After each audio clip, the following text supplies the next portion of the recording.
Okay, let's begin. Good early afternoon, and welcome to the Thursday, April 23rd installment of our BHS Masters Today series. I'm Neil Laurine, Managing Director with Brown Harris Stevens, and we are pleased to be joined by our very own President of Brown Harris Stevens Development Marketing, as well as Halstead Development Marketing, I should add. Stephen is been licensed in the business since the early or the late 80s, I should say, and he's been focused with a focus on new development for at least 20 years. He's been co-chairman of the Revenue Ethics Committee and four different times, and he has even run his own company for a short period during that time. He is dialed into the market, and we are thrilled to have him on with us today. Thanks, Neil. Stephen, let's just go through, let's set the tone here, or let's set the stage, if you will, with some new development basics.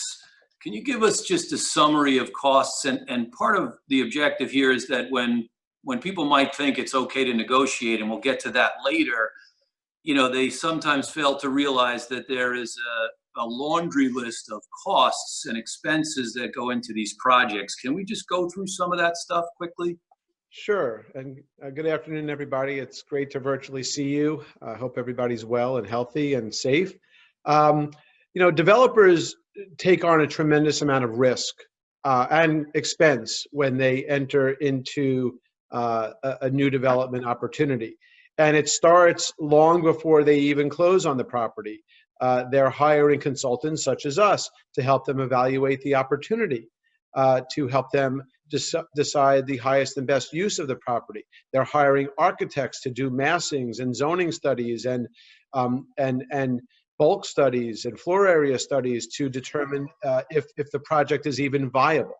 Okay, so before a developer even purchases a property, they're already taking on risk and costs. They're hiring engineers, they're hiring architects, they're hiring structural engineers, they're hiring mechanical engineers, they're hiring sometimes an executive architect and a design architect to put all the pieces of the puzzle together. They usually go into the deal where they identify the property and they put down a down payment, and that's typically their money and or their investors' money. Typically, these developers have investors that trust them with their money, and they put the money into a specific deal, and they start that way. They go into contract on the project or on the land, and then they scramble around to find larger equity investors and then eventually debt. So, you know, depending on the size of a project, a developer could be investing anywhere from $250,000 to $3 to $4 million of their own money and their investors' money before they even get to the point where they know what they're truly building, and certainly before the point of getting a construction loan and other equity financing, whether that be LP equity, JV equity, mezzanine debt, which mezzanine debt, by the way, for those of you who don't know, is kind of between equity and debt. It's a position where it's a debt position that can turn into an equity position if the developer defaults. So it's a senior loan, only subordinate to the construction loan. That's why you hear about mezzanine lenders stepping into developers' shoes, because if the developer can't perform and there's mezzanine financing, then the mezzanine takes over. So it's a tremendous investment. It's a tremendous amount of risk. It's why most developers and their equity partners look for what they call a 2x return on their investment. So if they're investing $1, they expect to get $2 back, because a percentage of all projects fail, unfortunately, and a percentage of projects don't pencil out to what they had anticipated when they first, you know, put pen to paper and were trying to figure out, you know, what the price per square foot or what the total sellout of this project's going to be and what the return on investment was going to be. You know, sometimes it just doesn't work out. So some deals work out better than others. And at the end of the day, the bigger developers, the Extels of the world, the Relateds of the world, have enough projects that, you know, some get a 2.5x, and some get a 1.6x, and it kind of ends up going back to a 2-time return on investment. So when you're looking to negotiate with a developer, understand that they have numbers that they have to hit to perform for their investors and to pay off their debt. But they also have investors and debt partners who have what's called minimum release prices, prices by which the developer is not allowed to sell below because it won't meet the debt requirements that have been set by their partners. So sometimes, even though you think an apartment should be selling at a certain price, you may be correct, but the developer just may not be able to sell it at that price. Okay. So you mentioned Extel related. I refer to those as apex developers or headline developers. Maybe we throw the Zeckendorfs in for the purpose of this call too, right? Zeckendorf development. What percentage of the total cost of these projects are they putting up of their own money, those developers, as opposed to all these layers of financing, whether they're other equity partners or mezzanine financing, or you're talking about construction loans? You know, what percentage out of the total base are they putting up out of their own pockets? Hey guys, sorry about that. Hey, no worries at all. All right, welcome. First time since we went to working from home that the internet went down, and of course it came at this time. So sorry about that. Well, that's fine, Steve. You know, the stats indicate that 83% of people during the pandemic are beginning their drinking during the day. The other 17% get started in the morning. So I wasn't sure which category you fit into, but maybe you're taking a break from this program, which would have been fine. God, I wish I drank. We were just asking you about, or I was just asking you about the percentage of a total project's costs and expenses maybe these top developers would contribute. Right. So, I mean, typically it's at the end of the day, it's like 5% literally of their own money. Okay. You know, it could be another 15 to 20% of their investors' money, but their actual developers typically don't use their own money. They're good with other people's money. Right. And they're really good at syndicating out these deals as well. So, you know, a developer might start out with 10 or even 20% of their own money in the deal, but then they syndicate pieces out.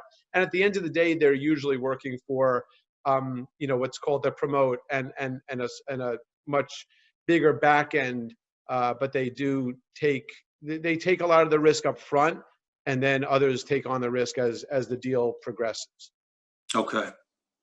Abatements and exemptions. What's happening now? If I got something new or I've got something that's in progress, are developments still benefiting from these programs, or is that kind of phased out now? Yeah, I mean, condo developments are not benefiting from any type of tax abatements. I mean, there is a small loophole for a tax abatement, but it's so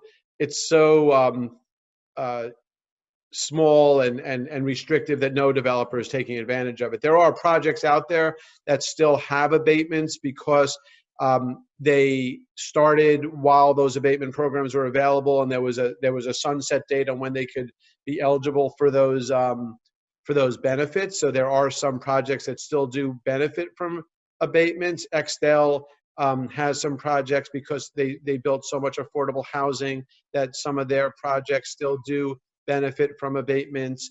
Some of the other developers, L&M has a couple maybe that are still sunsetting. We've got some in Brooklyn and Upper Manhattan that still have abatements because there was affordable housing components in those buildings. But for the most part, condos are not seeing abatements anymore. What you do see is, you know, if you're a rental developer, then you have Affordable New York and you have the 70-30 programs and the 80-20 programs that are still available, which is one of the many reasons why you still see the predominance of new development in the city and the boroughs being rental and not condo, because the you know, those abatement programs make those projects viable. But for the most part, new projects coming out of the ground now, you really aren't seeing abatements. And there's different abatement programs. There was the 25-year abatement program. There's a 15-year abatement program. There's a 10-year abatement program. And there's also different tranches in those abatement programs. Some are restricted by the amount of the assessment on the individual units. Others are across the entire project. What you're seeing now, the projects that are coming out now, if they do have an abatement, they're typically restricted to an assessment. I think it's about $80,000 now, or $83,000. So you could have units in a building, some that have still great benefits from an abatement, and others that don't get an abatement at all or very small because of the price point of the unit. Their assessed value is higher than that limit, Exactly. that threshold. Yeah. Okay. Yeah. Okay. Yeah. And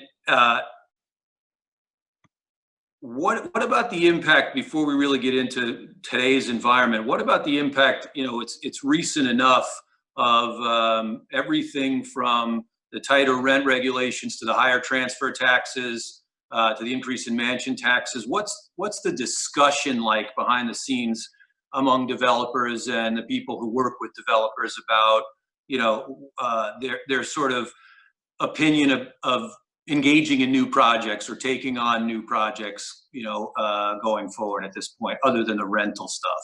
Right. Well, I mean, all of these factors come into play. The biggest factor was the SALT tax change.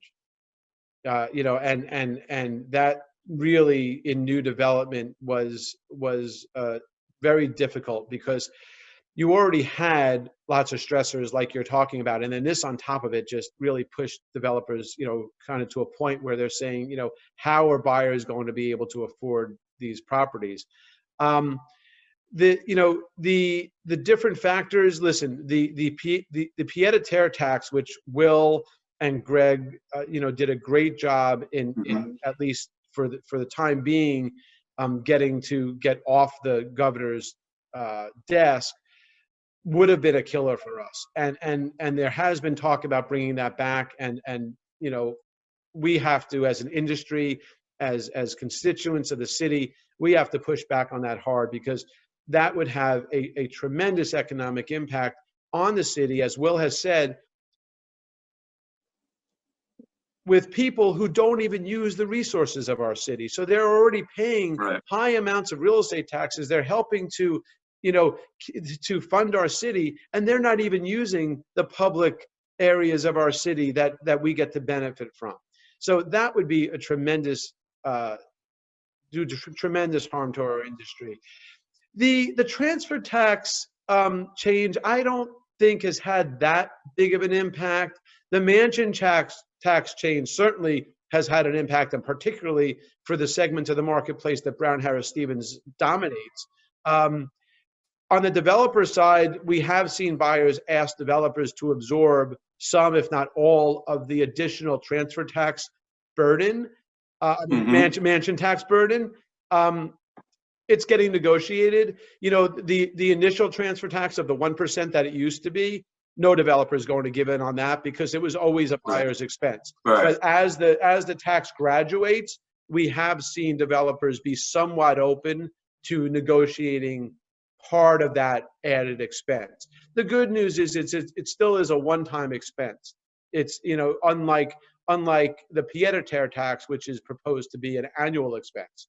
So, but in general, in new development, developers would much rather negotiate added expenses such as transfer tax or mansion tax or other closing costs than price. It's very important to developers that they maintain the value in their buildings, both for themselves and for the buyers that have already purchased in the building. They don't want to undercut people. Frankly, they want people to see that there's potential future value and that they may be getting a better than market deal right now. So,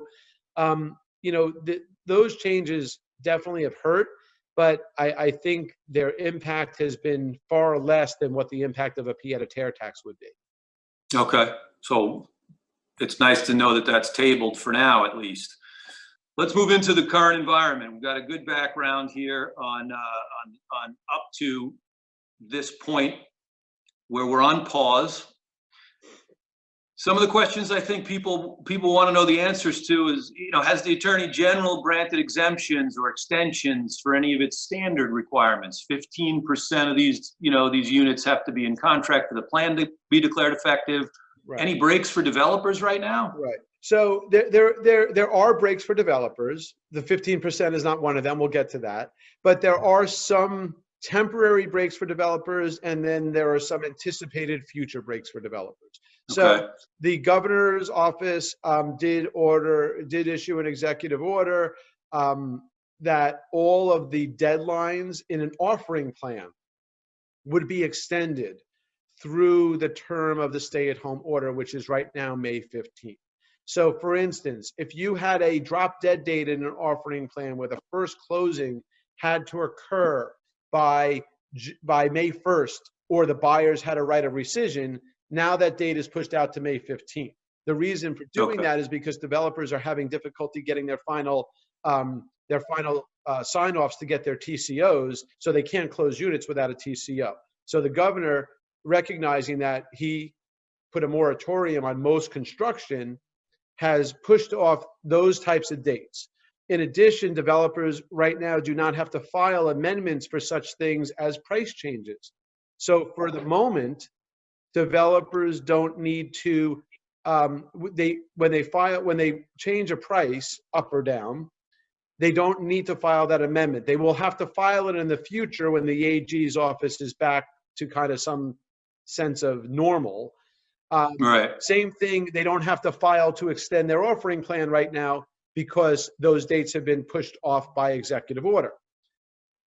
Conversely, and this is probably more of what those 133 attendees right now are thinking about, is if you have a contract in a new development and you have a negotiated drop dead date that is not prescribed in the offering plan, but was something that your buyer wanted to say, listen, if you can't close by July 1st, 2020, I don't want to wait any longer, even though your offering plan says you have until December 31st to close. Those dates are not being pushed off. So there is a lot of contract risk right now. Right.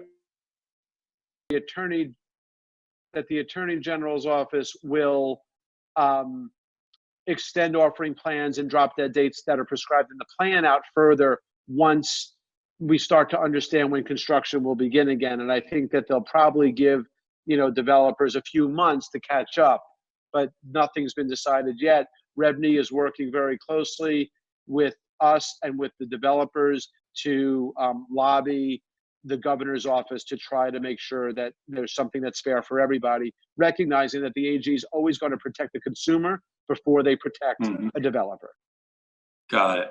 So you mentioned, let me back up for a second. You mentioned that they can reduce prices that they're selling or increase prices, which is probably unlikely, but without filing the amendment in advance, they'll have to do that later on. Correct. What's that typically like? I couldn't, if I had a Schedule A price at $1.5 million, and I'm the developer, and somebody said, well, I'll take the higher floor at $1.7 million, I couldn't sell it to him if I were a developer? Well, unless I filed an amendment? Until now, correct. So what would happen is that, and this happens quite well, it did happen quite often, would be that, so you have the 15th floor, 15A is asking $1.5 million, 16A is asking $1.550 million. Buyer doesn't want 15A, they want 16A, but the developer isn't willing to release that unit yet. So in order to entice a developer to release it, the buyer says, fine, I'll pay $1.7 million. I really want that higher floor. It gets above the view line. It has whatever, right? So the developer would say, great, that's acceptable to me. The developer would then have to amend their offering plan and then issue a purchase agreement. In today's world, if that were to happen, they wouldn't have to issue that amendment first. They'd have to wait until the Attorney General's office is ready to accept that amendment in the future. Got it. So it gives them a little wiggle room. And then there's a lot of kind of very technical stuff that's been pushed off also, but the major things are the drop dead dates, not issuing amendments for pricing, and that offering plans have been automatically extended through the stay-at-home order being lifted. Okay. And you touched briefly on construction. Is construction in general restricted, or is it permitted right now? What's happening on the construction sites? So construction is restricted. to what basically, just like we're restricted, it's restricted to what's considered to be really necessary and essential right now. So construction on affordable housing is allowed to continue. So if you have a rental building that's in affordable New York and it's got 70% market rate and only 30% affordable, you get to keep building. If you're building a public plaza, One Vanderbilt is a perfect example. They're still allowed to construct that massive building because they are building a public plaza with it, and that is seen as essential. If you have certain site safety issues, for instance, at 200 Amsterdam, we are allowed to continue some of the construction there because there is a school behind our building, and we want to take down the lift that services the building. In order to do that, we have to have the elevators in the building operational. So they're allowed to continue to construct on the elevators. And once that is done, they will be allowed to take down the lift so that they're taking it down when the schoolyard is not occupied. We're allowed to put windows in the side of that building because, again, it's safer to do it when there's no children in school. Things like that are going on. But if you just have a regular construction site with no special risks or special issues, you're shut down. And that's 90% of the construction all over the city. Anything for the kids. Anything for the kids. Absolutely. Steve. Absolutely. So this brings up the question, and I always worry about this, but maybe maybe I worry about it too much. Should buyers looking at new development projects, should they be concerned about these projects where this construction has been interrupted for any length of time? And I'm thinking more in terms of physical or structural integrity, cement poured in different conditions, spring or summer weather versus late winter, things along those lines. Anything they need to be worried about? Yeah, when it comes to quality of construction, I wouldn't be that worried. Concrete can last a long time. This delay, it should not be of concern to buyers when it comes to things like that. Any good developer wouldn't be installing sheetrock or floors or anything that would be damaged by the elements without the building being properly enclosed and properly temperature controlled. So most developers should be in pretty good condition when it comes to that. When you see concerns about concrete, that's when a building's literally been sitting for years and years and years open to the elements. And that's a situation. There was a building downtown, there's a building in Brooklyn where there were all kinds of issues surrounding the construction of the building, the constructability of the building. The developers went bankrupt, and those buildings have been open to the elements for so long that, yes, a structural engineer would have to go in and make sure that things are safe before they continue. But I would say that the majority of construction in Manhattan right now shouldn't have those concerns. There's all different kinds of systems now that developers use as well to climate control the building while construction is ongoing. They put up literally, moisture barriers that instead of when the windows aren't in yet, they can put a moisture barrier up so they can do a lot of this finishing work. And then they peel the moisture barrier away as they climate control different floors. So those are things I wouldn't worry about. I think the greater worry is just timing of construction completion. When are the buildings going to be deliverable? How is your buyer going to plan their life, around potentially moving in? The building was supposed to have a TCO this month. Now you might be looking at the fall. Are they in contract to sell their apartment? Are they going to have to try to get a temporary residence, or can they negotiate a post-closing occupancy agreement so they don't have to move twice? Those are more the things that we need to look at. And unfortunately, no one has an answer as to what that timing looks like just yet. I wish we did, we just don't. And you touched on it, but let's make sure we know it.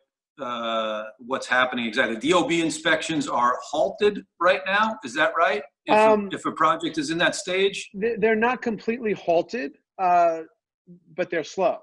So, and it also depends. For whatever reason, we're getting much more done in Brooklyn right now than we are in Manhattan, for instance. I'm seeing, we got TCOs and declarations filed for buildings in Brooklyn that we were surprised we'd get so quickly, and buildings in Manhattan are taking much longer. But it kind of depends also. Like, for instance, the fire department has to sign off on certain things. They're not rushing to sign off on a condo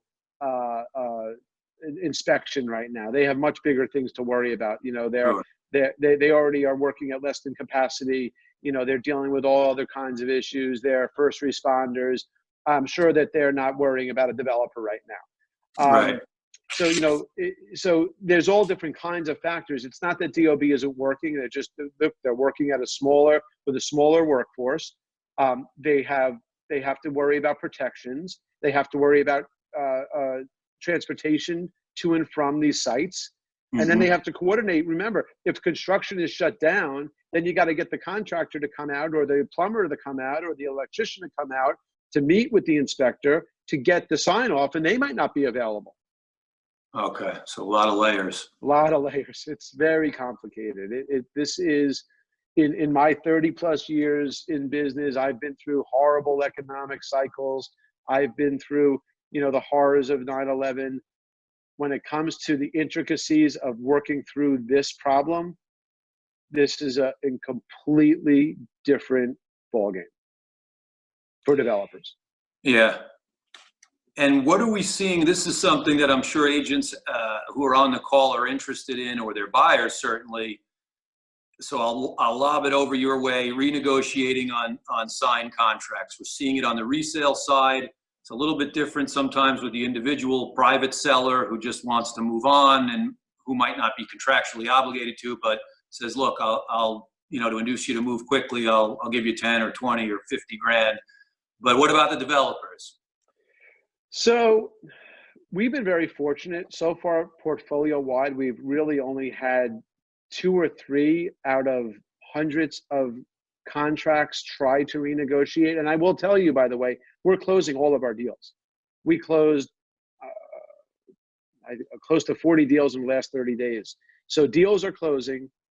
Appraisals are happening, whether they be virtual, drive-by, virtual walkthroughs are happening, and for the most part, buyers are closing. We've had a couple of buyers try to renegotiate.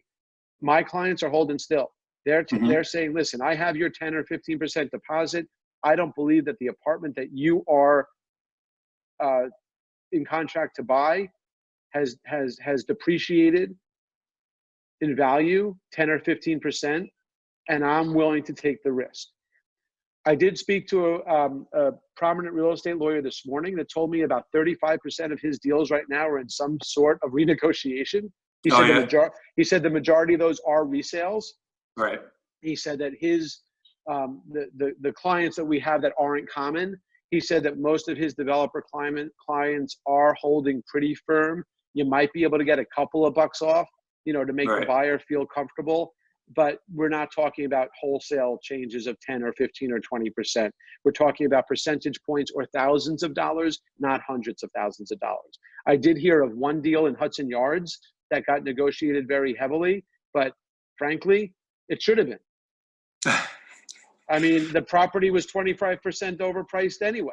So if they got 10% off, they're still paying too much, I've heard of a couple of instances. Usually it's in buildings that are super, super, super at the top of the market, very high priced and kind of on the fringe. I don't know if you all saw, there was an article yesterday or today about the retail in Hudson Yards and people worrying about that. So I can understand why someone at Hudson Yards tried to renegotiate. Things there may be changing dramatically. But in general, again, developers have minimum release prices. Developers have partners to answer to. It's not so easy to renegotiate. A couple of percentage points maybe, but not wholesale changes. Right. And evidence of contracts being signed based on nothing but a virtual tour. Are you seeing that? A couple, not widespread, but a couple. I did speak to some friends again at our friendly competitors, and they're reporting some. I will tell you that for the most part, the contracts that we have signed since, I'd say March 13th, March 15th, were contracts that got signed with buyers who actually did visit at least once a model home or a sales office. And we got a number of those deals done. But I spoke to one of my sales teams today, and they have someone who has never seen the product. They got their first virtual tour this morning, and they are getting pre-qualified right now, and they are telling us they're going to make an offer on an apartment that they seem to really want. We're starting to see buyers get somewhat comfortable with buying virtually, but there are a lot of hoops we have to jump through to get that done. Some of the things that we're doing, and this might be very helpful to all of you who are potentially negotiating or about to enter into a negotiation, lower down payment requirements. If the developer was requiring a 10 or 15 or even 20% deposit at contract signing, now I'm seeing 5. I even had a developer who told me he'll take 2.5 just to get someone to commit. If they're negotiating a financing contingency on a new development, typically a buyer would be given 30 to 45 days tops to obtain a mortgage commitment, only based upon the buyer's qualifications, having nothing to do with the building, having nothing to do with the pre-sale, and having nothing to do with an appraisal. We're now recommending our developers give a 90 to 120 day financing contingency because the banks are changing their policies daily. If a buyer was furloughed or their salary was reduced, they may have a hard time getting financing. If they're in forbearance right now because they took advantage of the programs that the banks are offering to push your mortgage payments off, then they won't be able to get a commitment right now. They may have to pay their back due mortgage payments in order to get that commitment, and they may not want to do that right now. They may be worried about their job security in 2 or 3 months, and they may say, hey, you know what, I'll wait. So you have to negotiate different terms than you had in the past because of this. But some deals are getting done, but we're 80% to 90% off of our typical deal flow. 80 to 90%.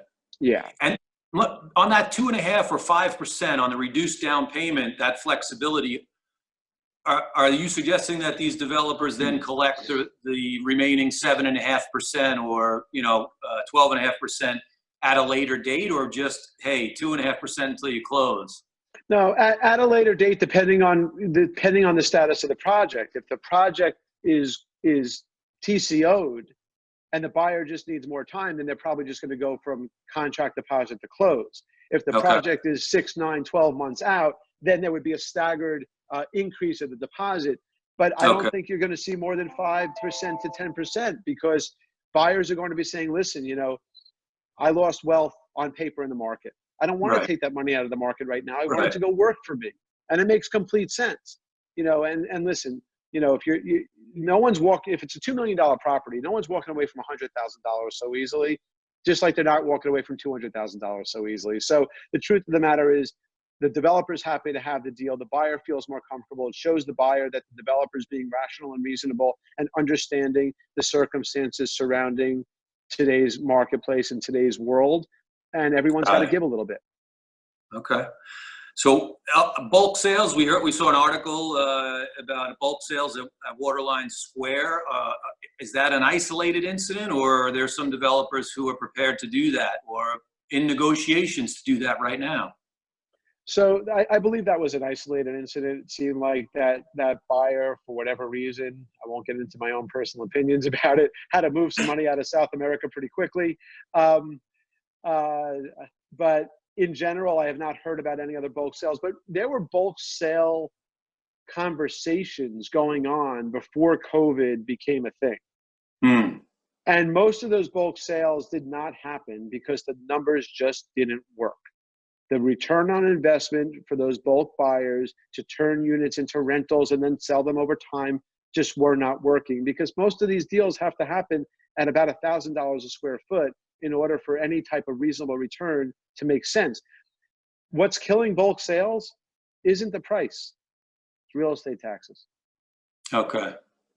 Real estate taxes are so high that for an investor, they can't make the numbers work when they look at all the carry. Yeah, the price matters, but with money so cheap, 2-3%, you can Right. go a long way. But you can't make the numbers work when your real estate taxes are $24 a square foot.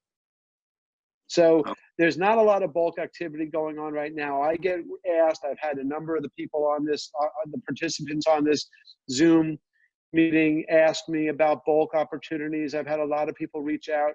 They're really not there yet. And frankly, those bulk opportunities, if they do occur, are most likely going to go to some major players who have cash readily available. They can do their due diligence in 2 days and close quickly. You know, the Madisons of the world, the Carlyles of the world, you know, the Macs of the world. Those are the people, those are the companies that end up getting these bulk deals. Maybe you'll see some opportunities in the future, but we're really not seeing very many yet. And again, it's just a little early to tell how everyone's going to come out of this. And are lenders, are they extending terms for projects at this point? You know, the lenders that they've had, are they going to run into, some of these developers going to run into difficulties with their lenders? Or The lenders, they're playing favorably? Lenders are being tough. They're not being so understanding just yet. I think that they'll start to when they realize that they don't want to own these assets and they're not prepared to own these assets. But for now, the lenders want their money and they want their payments, and they're not negotiating so easily. Now, if you have a project that's, I would say, on the upside of successful, it's exceeded its absorption rate that was projected by the developer and us and the bank, or the developer has very deep pockets and the loan to value isn't that high, maybe that lender is negotiating a little bit because they see it as a good risk. And Right. because money is cheaper now than it was 2 months ago, maybe they're knocking a half a point off of their construction debt, loan. But for the most part, lenders they're not acquiescing. And Okay. some of them, unfortunately, smell blood in the water. Understood. Remember, Okay. there were a lot of inventory loans given over the last 12 to 8 to 24 months as well. That's where I think we're going to see issues. Those developers that took large inventory loans that haven't sold many units in the last 3, 6, 12 months, and those inventory loans are coming due, those are the projects that are going to be stressed. Those are the projects where you will see foreclosures or deeds in lieu of foreclosures executed, lenders or mezz partners taking back the property and then potentially selling off the units at lower prices. We're probably 3 to 9 months away from seeing a lot of those loans come due and see what happens. So is that a strategy that buyers or brokers should consider for their buyers? Let's sit tight if I'm considering a project, let's wait 3 to 9 months? I mean, yes and no, because remember, once that starts, there's a process for it to end. Then the new developer, per se, the new sponsor has to come in. They have to evaluate. They have to determine what prices they are willing to sell out. So it could be a very long-term situation before you get to that. If you have someone who's willing to wait 12 or 18 months, yeah, that could happen. But, again, there's no clear-cut answer, and who knows? They may not sell those units. They may rent those units, and those units may not come back to market for years. Right. So today's April 23rd. Which active projects might you classify as having COVID-19 immunity developments right now?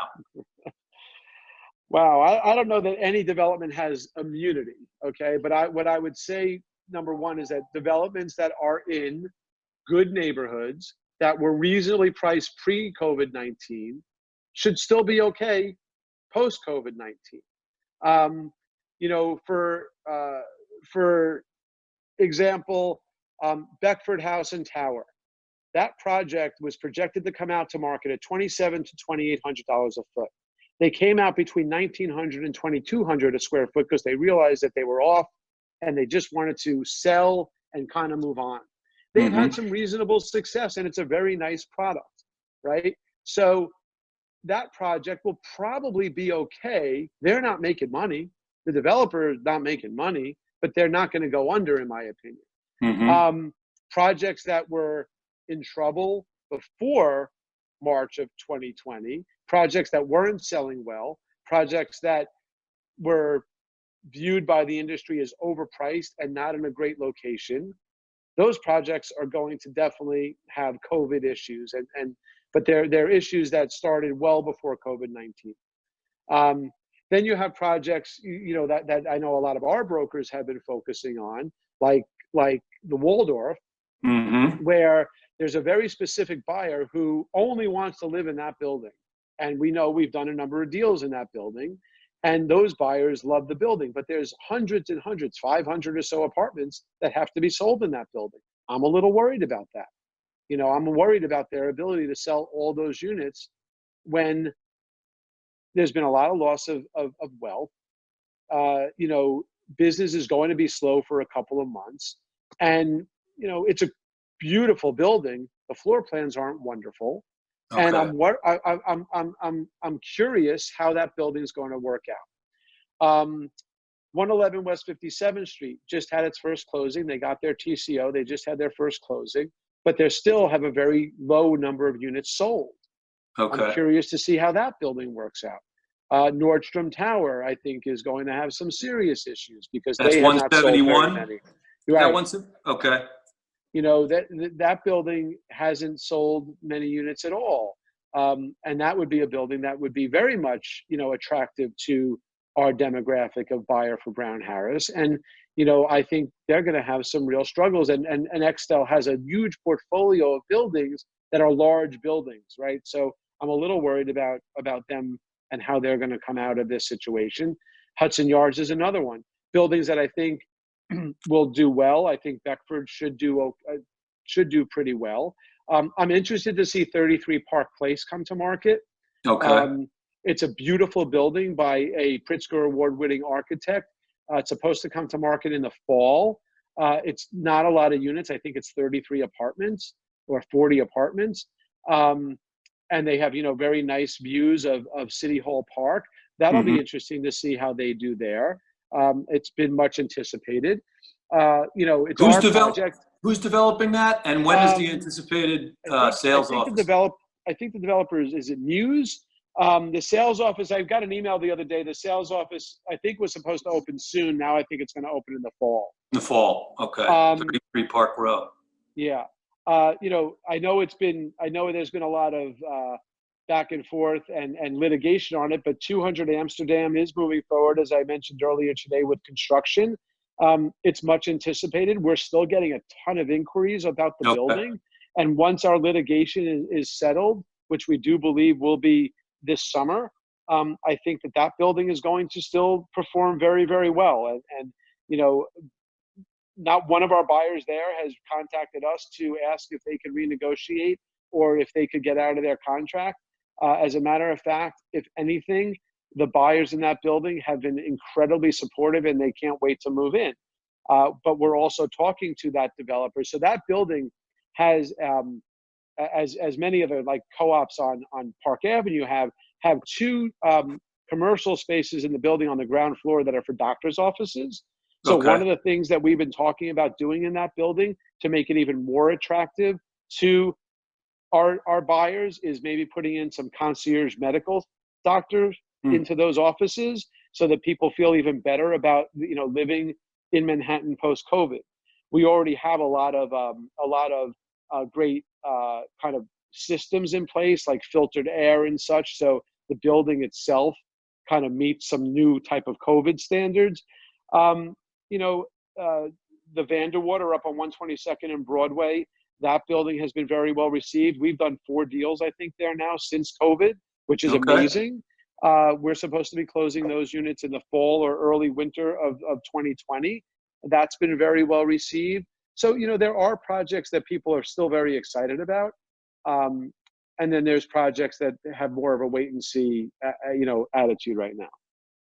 On 200 Amsterdam, can you share with us, 2 things. Number one, is there ever, I know you said this summer, but it seems like there have been 4 or 5 layers or appeal steps or appeals. Yeah. I mean, at some point, what's the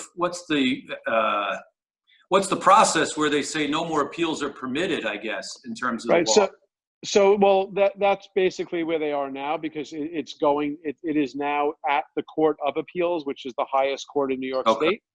So, and the city and Department of Buildings have joined in that appeal. So In support of the developer. In support of the development, yes. Yeah, so that's really good news. But the best news is that buyers are so interested, and that there's such a groundswell of support on getting the building completed, and that people do believe that it is an enhancement to the neighborhood. And now you've got a couple of other developments. Taconic is building on the part of the Sony site that they bought from Silverstein. And they're going to be building two massive towers over there that are going to be bigger than 200 Amsterdam. So maybe the neighborhood will also start focusing over there instead of on us. Okay. And what percentage, can you tell us what percentage of the units are in contract at 200?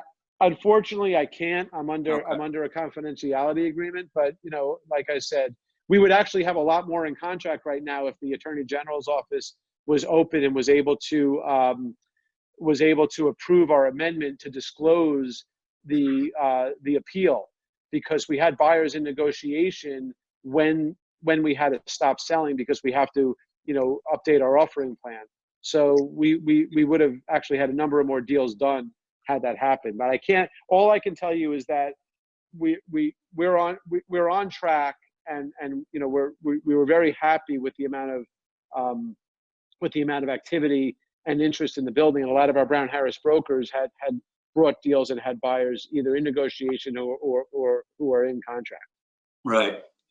Okay. Anything else you want to add? I mean, we covered it really, considerations, what should I think we got some answers to, maybe a wrap-up question, but any considerations that brokers and their buyers right now, or as we emerge from this sort of crisis or pandemic and the conditions surrounding it, that customers should be evaluating specific to new developments?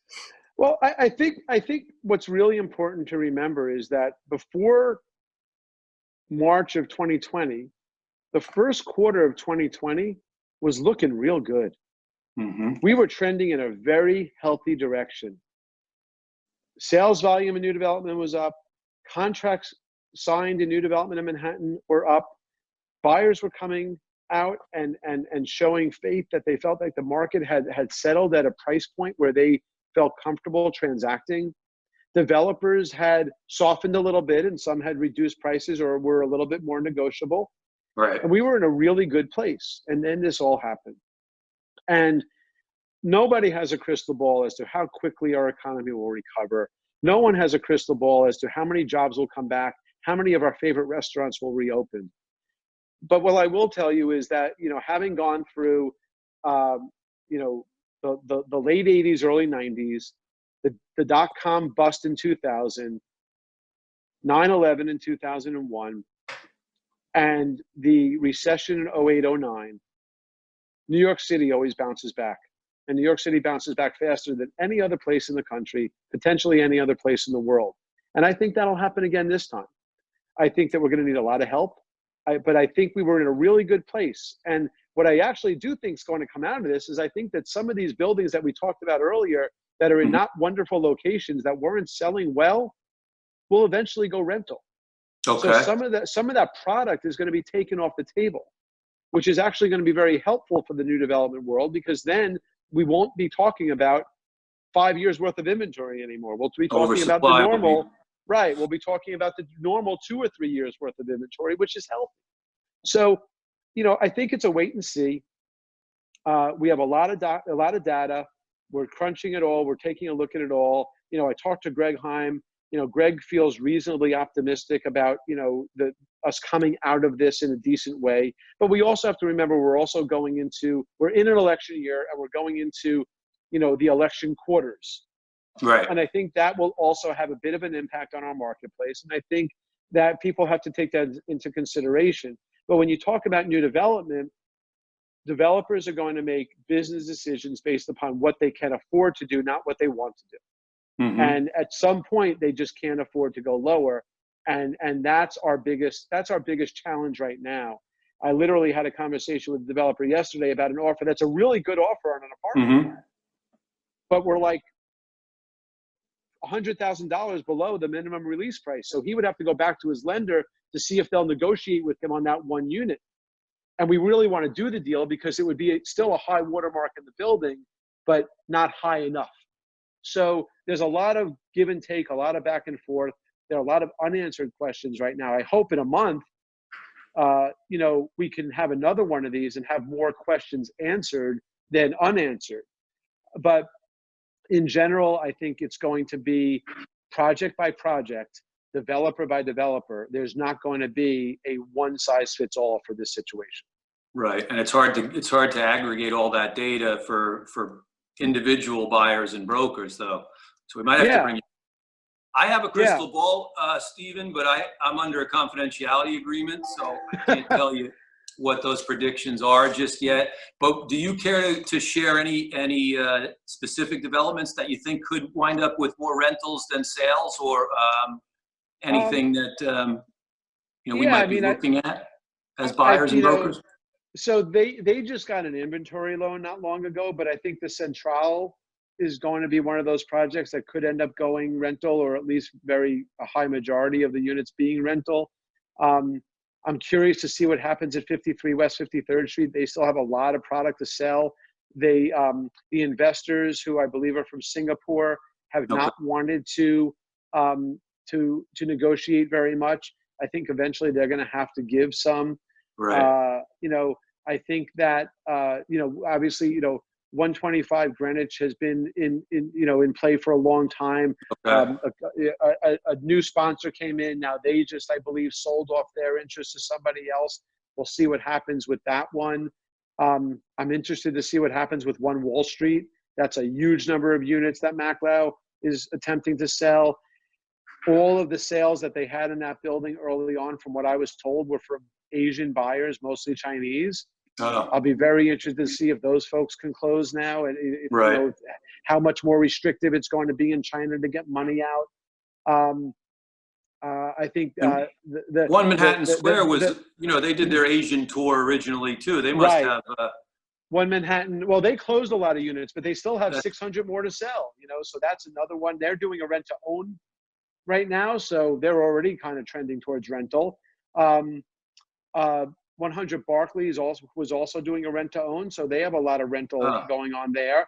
And the Hayworth on 86th Street, I think they've got some real major issues too. That's 86 Lex. 86 and Lex, yeah. They're only showing 1 unit in contract. Their prices are very high. I know that their capital stack is very expensive, and that their break-even numbers are very high. So I'm worried about that one. The beneficiary of that will be Beckford House and Beckford Tower, because it's a very similar buyer. So, those are the ones I think, short term have real issues. And then, there's 100 East 53rd Street, which has been talked about forever. And, that's going to have issues for a very long time. Sorry, say again, 100 East 53rd Street, the Foster building by A.B. Rosen. That one, they closed a number of units, but, no one's rushing to buy there either. Right. Well, Stephen, I want to thank you for coming on. I think you've probably been on the web more than an E.B. White children's book in the last few weeks. So your time, as valuable as it is, and to have it shared with us is a huge benefit. I know agents call you all the time.